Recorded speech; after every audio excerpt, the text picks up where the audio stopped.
I'm here with Niklas of Orbit Culture to talk about Death Above Life, out October 3rd on Century Media Records. Such a pleasure to see this face, this man, a man for whom I'm traveling all the way to Denmark to see performing in person 2 nights in a row at the end of their headlining European tour. How many people are crazy enough to do what I'm doing? I couldn't miss it. Dude, I'm so stoked. I mean, we've been meeting up a few times now, and we're more so friends these days. I hope, at Yeah, least. yeah. So I'm fucking stoked, man. When you guys announced, even before we talk about the record, I just want to say this: when you guys announced the tour with Atlas and Geria, I'm like, this lineup is sick.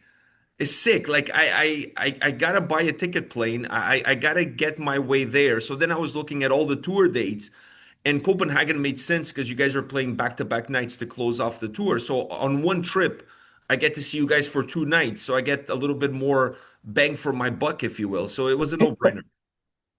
Yeah, hell yeah, man. I'm super stoked. I don't know how that happened actually, but I got the routing and it was 2 dates there. We're like, okay, at least we don't have to load out the first night, so Yeah, that's it's true. That's true. awesome. And the tickets are going really well. I saw that you guys posted the tickets for the whole tour are going really well. And specifically for those 2 shows, there's a low ticket warning. Funny enough, when we covered the last video that you guys released, I said that the tickets were sold out, which actually worked out better because a lot of people in the comment section went to check out, bought tickets, and they're like, "Oh, it's not sold out yet. I got some tickets." So me saying that was sold out drove more people to go buy tickets to come to those shows. So that's a great That's way. fucking great. Yeah, it's a That's great great. marketing. It's great Yeah. marketing. So you guys are Thank gonna you, have a Pedro. lot of Thank people you. there. Yeah, Yeah. whatever I can do to help you guys sell out a couple of tour dates, I'm more than happy to do so. I'm really excited to see you guys there. But before we do that, let's talk about this Death Above Life. And I want to start off with a question that, it was in the back of my mind the moment that I heard the album because I've been listening to the album all weekend long. And that was, what kind of impact going into Century Media, having a label like Century Media, did it have an impact on how this album comes out, on how this album sounds? For me, I don't think so. It was more like we signed with them due to the pure fact that they allowed us to do what we wanted to do. But I think bringing in Buster was also, that changed the sound a lot because I've mixed, the previous stuff myself. But it was a cool flavor. But also, when it comes to the writing, it is pretty different from what we've done before too. But I think luckily, it's cool that you have listened to it, from start to finish now, because I think it will make a lot more sense to people when you can hear it in full.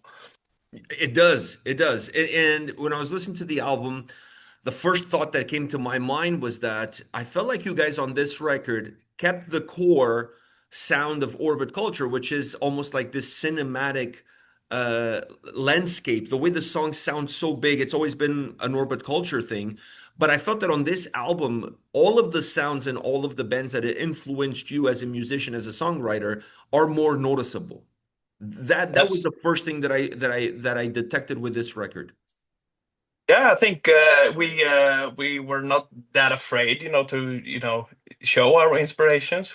But I think it turned out to something really cool when we were more like executive. What's the word for it? Like if there was something that sounded cool right away, we're like, yep, let's keep that, and not think about shit so much. So yeah, that's how we approach this one. The record has a lot of interesting aspects to it. To me, one of the most interesting aspects is The Path I Walk, the track that closes off the album. That was different. Yeah. I Not in a mean, bad way, not in a bad way. It's just different. I was not expecting that song on the record, and I was not expecting at the end. It works for me, it works better at the end. I think if you guys had put it earlier on, it would be quite the hump to kind of yeah, get yeah, over that song. Was that why you guys slide that song at the bottom end of the record? yeah, definitely. I mean, there was no other way of doing it, basically, because as you said, it would be a like a kind of a speed bump of like destroying the flow a bit. But this fucking song has been with us, I don't know how many years now, and we really, we felt before that we weren't really like mature to bring it out yet, but this time around it fit perfectly in the end there, like a small lullaby that builds into this that's one of the more movie soundtracks that we have ever done. But I think it works quite well as an ending of Death Above Life. Yeah, it also works as a built-in outro because it kind of like Yeah, leads you into the end of the record. So it's almost like you didn't have to create an outro because the song kind of feels a little bit like an outro. yeah. I mean, the lyrics are dark as shit, even though it's like ballady in that sense. But it's also one of the darker lyrics we have ever written, and yeah, it feels like even though the lyrics are very dark and shit, it feels like it's there's a glimpse of hope in there. For the stuff that comes afterwards. I don't know. Just How is feels it like for an you? outro. Yeah. How is it for you vocally that song? Because it's you also sound a little bit deeper in that track as far as your vocal performance is concerned. Yeah, I think I that's also one of the reasons why I never really wanted to touch it, because I never knew what key I should sing that fucker in, because it starts, as you said, very low, and then it just has to be this screaming stuff in the end, and I really couldn't. I didn't have like that range before. It just sounded like a teenager trying to do some pop song or something. No, but yeah, but I think it turned out pretty cool actually. So Yeah, I'm stoked. it's one of my favorite songs on the album. It Cool. really is because it's so different. It's so unique for you guys to have a song like that that it really caught me off guard. But it's a beautiful song. I thought the vocals were warm and cold at the same time. Like if that Yeah. makes sense, you know what I mean? I thought your tone was just perfect for that kind of delivery. And I also like the fact that you guys didn't do the prototypical metal ballad, which is like very soft all the way through, and then like similar to one, and then with a big climax. Uh, the song more has more of like a gradual build up, which I thought was really cool, very different.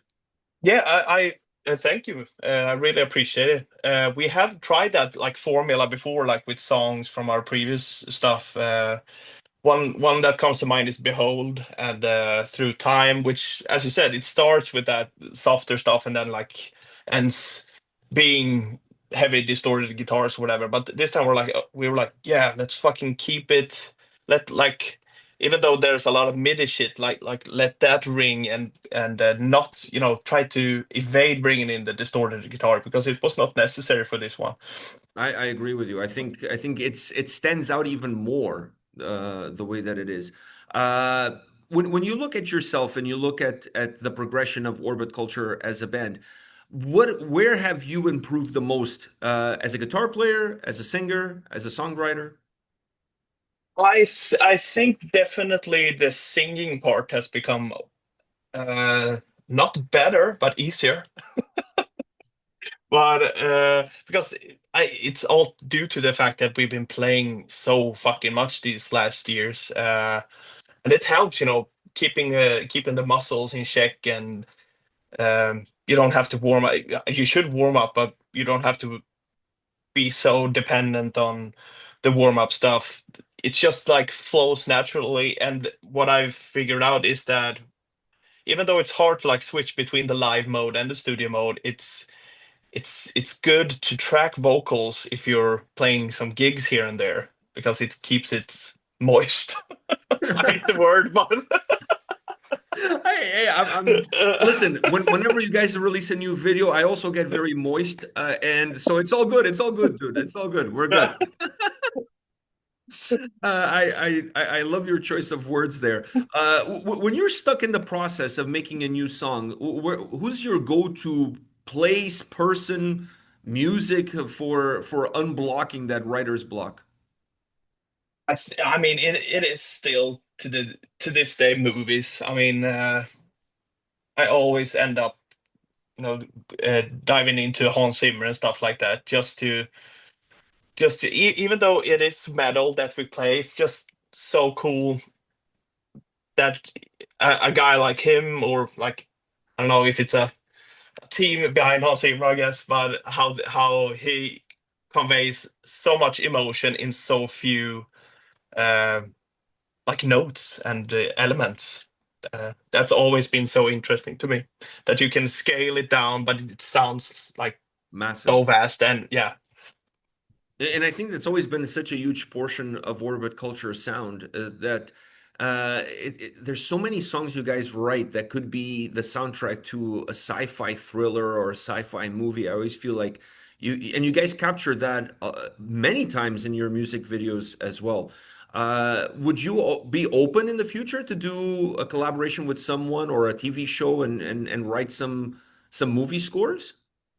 dude, absolutely. I mean, I said this to our like local paper the other day, that if it wasn't for music, I would definitely try at least to be somewhere in a film production somewhere. I don't know if just getting coffee for somebody, or like doing some weird prosthetics. That, I mean, that's would be a dream come true. But I also, ever since I was a young teenager, my goal was always to have a song in the Saw franchise, because metal bands actually succeeded in having that, like Static X and Suicide Silence and stuff like that. And I was like, it's not too far away. They just have to make more Saw movies so I can get the chance. But I So, I feel like with the popularity of the band and with the growth of the band, I mean, Orbit culture today is not the Orbit culture that I discovered in the channel like 6 years ago. It's the band is it's a different juggernaut, which by the way, I called it back then. I said you guys were going to be massive, and I would, and it's coming true. So more opportunities open up for you guys. Do you see that as a possibility as one of those opportunities? I definitely hope so. I mean, you can have a band which, everything flows perfectly on the internet and stuff. But what I figured is that it's really about the network thing. And luckily for us, we've been given the chances to play so many shows with, big shows too, where you meet all these kind of cool people that, are like one person away from being in there. So it's definitely opening up doors in that way. You But we you will guys see. you guys have toured with some of the biggest bands out there, like you said. The last time I saw you guys in Toronto, you guys were opening for Slipknot, which is pretty massive when you consider the longevity of Slipknot. I know you guys are now kind of moving beyond that into a headliner style band, which comes with a different set of demands and circumstances. But is there still a band out there that you would be cool going on the road with in an opening slot? Yes. I mean, the dream has always been Gojira. But also, if we would be even in the talks to like open up a show here in Sweden for like Metallica or something, I mean, that's when I like quit music instead, because then I'm done. I think I said this on the last video that the reason why Metallica hasn't taken you guys on tour yet is because they're afraid you guys will do Hardwire cover on your set and sound better than them. So that's why. There, I said that if that happens, I'm ditching the Explorers, man. Then you will see me with a Telecaster or something. The stranger things have happened. So I think it's a matter of time before either Gojira or Metallica takes you guys on the road, because the success of the band and the growth of the band is undeniable. So I honestly feel like that is the next logical step from that standpoint. But now you guys are also moving into the headlining, like I said, with the headlining European tour run. Are you planning on coming to North America in 2026 and doing a headlining run as well? Yes. I mean, that's you know me, Pedro. We fucking love to tour North America, whether it's the US or Canada. The people there are fucking incredible, and we were like very in the very early stages of making this record. We were like, yeah, let's hope we can go back to the States very soon. Because we've made so many new friends over there, and it's just a blast to be playing there. So, but it's you will definitely see a tour next year. Will Richard need his own tour bus for all the hockey jerseys that he needs to bring to North America? I mean, he's been bitching about having his own bus anyway, so I guess no hockey jerseys and white claws, I guess. Yeah, like I'm just thinking, like his demands, his list of demands before going on tour must be just a lot of closet space because everywhere he plays, he's got a different jersey on. Yeah. To be fair, we still go around in the bandwagon, fucking love it. Basically have to wear hockey helmets during the night when we sleep because it's so bumpy, but it's good times. You guys are Swedes. There's nothing like, nothing phases you when it comes to that. One thing that I noticed about this record at a time where a lot of bands like Orbit Culture are doing a lot of collaborations with other bands and having guest vocals and this and that, you guys not doing that at all. Is that because you don't like it? Is there a reason why you haven't done like a collab like that on a record like this? We would love that actually, but nobody has been asking us. So no, but we've really not reached out, for this first edition of the album. But we will play around with it because we have maybe one or two artists that might do something on these, already existing songs. But I wish I could tell you more, but we get some shivers from it, I think. Wow, that But sounds. we will see if it locks in. Just have to focus on this tour first, and then Yeah, we will see. it sounds cool. And by the way, if you need a cowbell player, let me know. I'm more than happy to throw in some cowbell riffs at you guys. Fuck yeah, you're always welcome. That would be crazy. I really love what you guys done with this album. You mentioned something right at the beginning of our conversation that I think it's really cool, which is about the differences of the songs, but how well they connect once you listen to them in the context of the album. And that's another thing I noticed because as we're checking out singles on the channel, I'm like, wow, this song is so different from this one, and this one is so different from this one.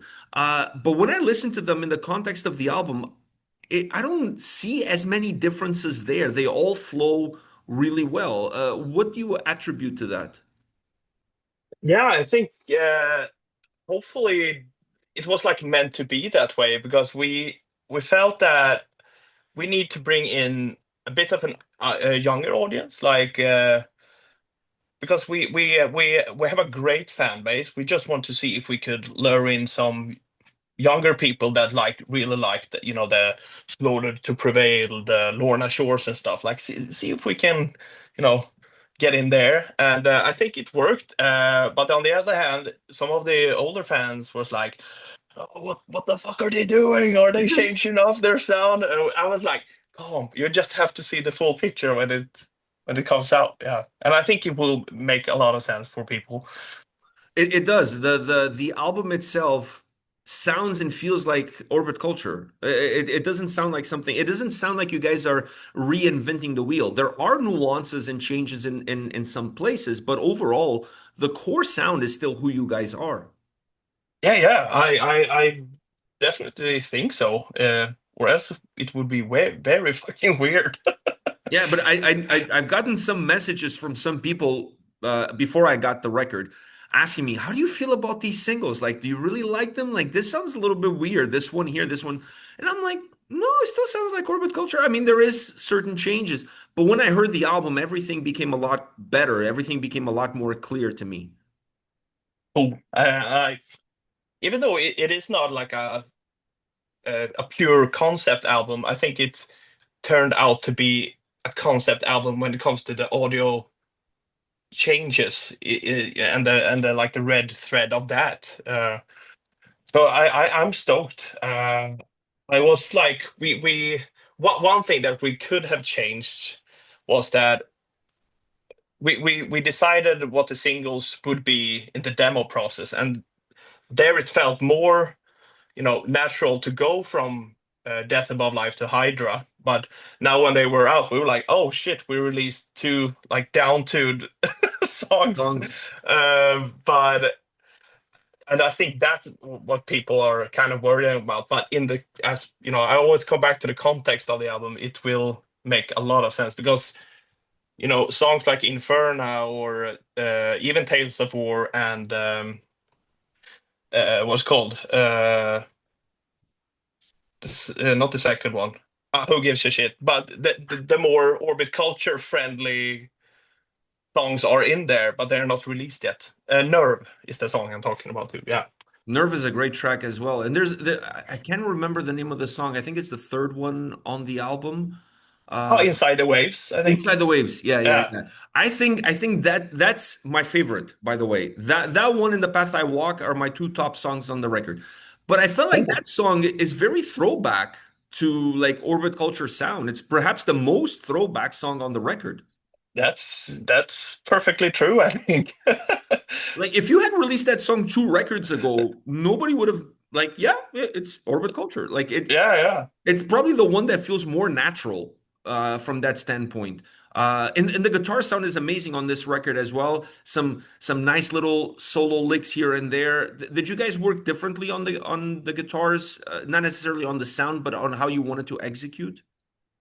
I think we just wanted to have like some sort of because some of the songs are very like marching, kind of repetitive in the rhythm sections, but we wanted to add some flavor on the top of it with because we've never been like a solo band because we cannot really play solos. I talk like shredding like that. We are more. We want if we're gonna make a solo, it has to have some like melody or Melody. some melody lines in there more so than 500 notes. But it works well in the context of the songs, because the songs are always very fast driven or very hard pounding. So putting a solo that's very elaborate in the middle of it, I don't think it would work. No, no, no, no. Agree. Yeah, having that short burst, I think it works. It works a lot better. At least for me, it worked a lot better listening to this record. And it's still a very melodic album. There's a lot of nice, cool melodic riffs throughout the entire album. Still very groovy. I really like what you guys done here. I think this is perhaps. I know you used the word mature earlier, but I feel like this is perhaps the most mature album that you guys have ever released from a design standpoint, and then obviously from what the album offers musically and even vocally. Oh, thank you so much, Pedro. You guys It are makes me so nailing it. happy. Oh, the album, I love it, dude. It was my gym soundtrack for the last 3 days. That's all I've been listening to. Uh, Fuck and, yeah. and I really like the album. I really like the flow of the record, and the songs really blend well with one another, making. But by the way, I think the best compliment I can give you is that the album has 50, I think it's 53 minutes in length, if I'm not mistaken. It doesn't feel like 53 minutes. It feels a lot shorter than that. That's I will take that as a compliment because I have the attention span of 2 seconds these days. So that's that's good to hear. You and me both, man. I don't have Yeah, I have very little patience. So if the album sounds shorter, to me, means that it's better. that's good. I can vibe better with it. Nicholas, man, thank you very much for your time. I know you have a super busy schedule. This was a pleasure to see you and a pleasure to talk to you.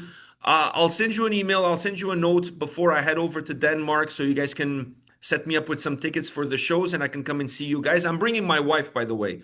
So Absolutely. it's going to be her first time seeing all of you guys perform, even though she hears a lot about all of you in the house. There's two big fans living with her, so she gets to hear a lot of Orbit culture. So I'm dragging her all the way to Denmark to see you guys live. It'll be a fun time, and it's at the end of the tour, so we can enjoy ourselves. We will definitely do that, Pedro. I'm so fucking stoked, and you're already up on the list, or And by the way, if there's so anything you need from Canada, like some maple syrup or whatever it is that fucking you hockey jerseys. listen, if you need me to bring some over, I'm more than happy to do so. I have the luggage availability, if you will, to bring some shit over for you or Richard or the guys. Let me know. I'm more than happy to bring some stuff for you guys if you guys want some stuff. Thank you, Pedro. I really appreciate it, man. All right, man. I'll see you in November. All right. And congratulations Yes, on the great record. Once again, coming out October 3rd. I'm going to put a link for the pre-order so people can go pick it up. And I'm also going to put a link for the tickets for the tour so people can pick up the tickets. I know they're going really fast, and I believe it's going to be sold out throughout the whole European run. It might be. Yeah, it's looking like it now. So Yeah, because we're get still a those couple of fucking months tickets. away, and it's Yeah. really going fast. I think you guys are going to sell it out. And every time you guys release a video, I'm promoting it and getting more people to come and buy tickets. So it'll be a fun tour. See you there. Thank you, Pedro. See you there. See Fuck you yeah. then. Bye.